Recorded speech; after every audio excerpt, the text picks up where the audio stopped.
দুর্যোগ ব্যবস্থাপনা ও ত্রাণ মন্ত্রণালয়ের পরীক্ষার তারিখ প্রকাশ।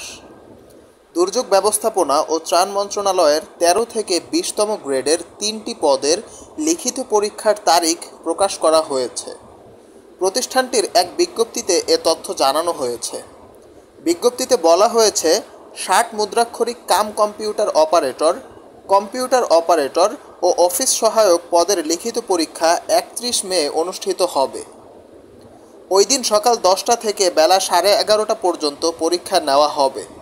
৬০ মুদ্রাক্ষরিক কাম কম্পিউটার অপারেটর পদের লিখিত পরীক্ষা সকাল 10টা থেকে বেলা 11:30 পর্যন্ত এবং অফিস সহায়ক পদের লিখিত পরীক্ষা সকাল 10টা থেকে বেলা 11টা পর্যন্ত অনুষ্ঠিত হবে।